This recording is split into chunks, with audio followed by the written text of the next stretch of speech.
पाकिस्तान के रक्षा मंत्री ख्वाजा मोहम्मद आसिफ हाल फिलहाल के दिनों में अपने दिए गए कई बयानों पर घिर चुके हैं। उनके बयानों को लेकर देश दुनिया में उनकी खिल्ली उड़ चुकी है। पाकिस्तान की संसद में पहले तो उन्होंने ये कहा कि पाकिस्तान ने जानबूझकर भारतीय ड्रोनों को नहीं रोका, जिस पर उनका जमकर मजाक बना है। इस भाषण के दौरान उन्होंने मदरसों को लेकर भी कुछ ऐसा कहा जिसकी वजह से भी वो निशाने पर आ गए हैं। पाकिस्तान के रक्षा मंत्री ख्वाजा आसिफ ने नेशनल असेंबली में कहा, जहां तक मदरसों के बच्चों का ताल्लुक है, इसमें कोई शक नहीं है कि वो हमारी सेकेंड डिफेंस लाइन है। वहां जो नौजवान पढ़ते हैं, दीन के साथ वास्ता है और उसके साथ उन्होंने जो फरमाया, उनको शहरी और दूसरी ज़रूरतों के लिए 100% इस्तेमाल किया जा सकता है।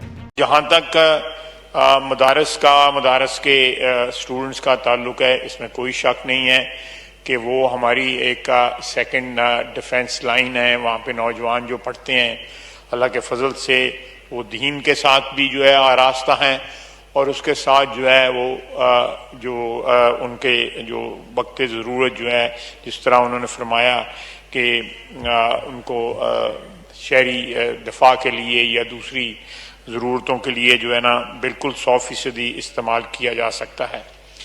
इससे पहले असेंबली में अजीबोगरीब तर्क देते हुए उन्होंने कहा था कि पाकिस्तान ने जानबूझकर भारतीय ड्रोनों को नहीं रोका ताकि उनकी सैन्य संपत्तियों की सटीक स्थानों का खुलासा न हो। सोशल मीडिया पर वायरल हो रहे एक वीडियो में आसिफ को भारत पाकिस्तान के बीच चल रहे संघर्ष पर टिप्पणी करते हुए दिखाया गया। कल का जो ड्रोन हमला हुआ, वो ड्रोन हमला बेसिकली हमारी जो लोकेशंस हैं उसको डिटेक्ट करने के लिए जो है किया गया।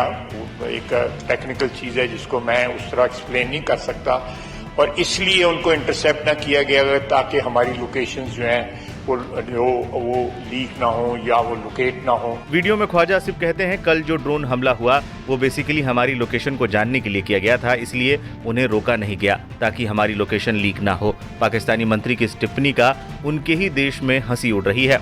एक दिन पहले ख्वाजा आसिफ CNN के साथ एक इंटरव्यू में भी घिर गए थे। उनसे पाकिस्तान द्वारा भारतीय जेट विमानों को मार गिराने के दावे के बारे में पूछा गया था।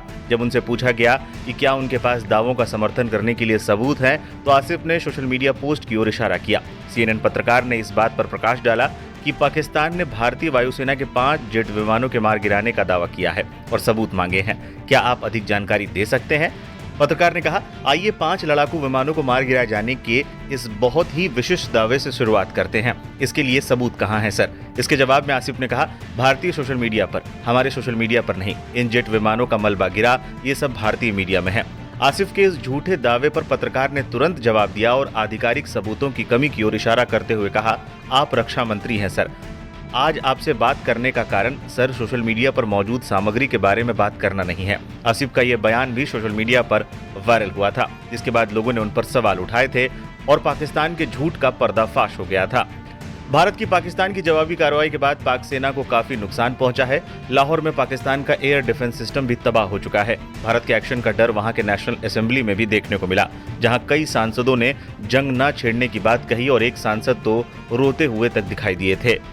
जब भी गई है तो गोल्ड मेडल लेके आई है एक्सरसाइज में कर, तो इसलिए जनाब स्पीकर ये बात वाजा कर देनी चाहिए, हमारी कौम यकजा है। मैं इन सब से कहूंगा कि मिल के चलो और अपने रब से रजू करो।